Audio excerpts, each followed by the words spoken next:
पंतप्रधानांच्या काटकसरीच्या आवाहनावरती शरद पवार आणि राज ठाकरेंचाही हल्लाबोल. संवेदनशीलता बाळगा, सर्वपक्षीय बैठकही बोलवा, पवारांचे टोले. काटकसर स्वतःपासूनच सुरू करा, राज ठाकरेंचा सल्ला. पंतप्रधानांच्या काटकसरीच्या आवाहनाच्या नंतर देशामध्ये खळबळ. ज्वेलरी असोसिएशनचे पदाधिकारी आज घेणार पीएमओ मधल्या अधिकाऱ्यांची भेट. 1 कोटींपेक्षा अधिक लोकांच्या रोजगारावरती परिणाम होण्याची भीती.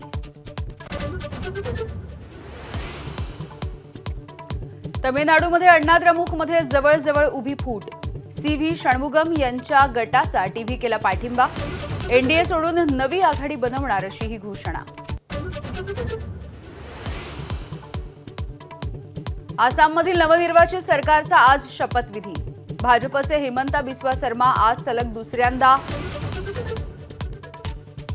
त्यांनी घेतली मुख्यमंत्रीपदाची शपथ. भाजप शासित सर्व राज्यांचे मुख्यमंत्री उपस्थित.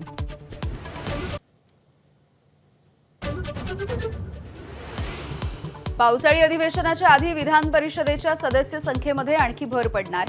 स्थानिक स्वराज्य संस्थांमधून निवडून जाणाऱ्या 17 जागांवरती लवकरच निवडणूक. गेल्या 2.5 वर्षांपासून होत्या जागा रिक्त. राष्ट्रवादीच्या पदाधिकाऱ्यांच्या नियुक्तीवरून राष्ट्रवादीमध्ये गोंधळ. सोशल मीडियावरती फिरणारी यादी कारकुनाची चूक. सुनेत्रा पवार यांचं स्पष्टीकरण.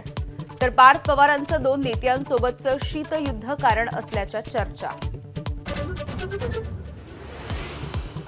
बारामतीत 2029 मध्ये पवार विरुद्ध पवार लढतीचे संकेत. पवार कुटुंबामधून परस्पर विरोधी दावे. युगेंद्र पवार आणि जय पवार पिंजून काढतायत मतदारसंघ.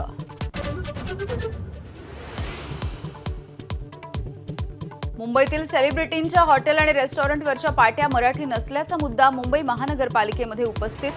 पुढील आठवड्यामध्ये मराठी पाट्या आढळल्या नाहीत तर कारवाईचा इशारा. राज्यामध्ये उष्णतेची तीव्रता वाढणार. काही भागामध्ये वादळी पावसाचं सावट. उत्तर महाराष्ट्र मराठवाड्यामधल्या 6 जिल्ह्यांमध्ये उष्णतेचा तडाखा असह्य होणार.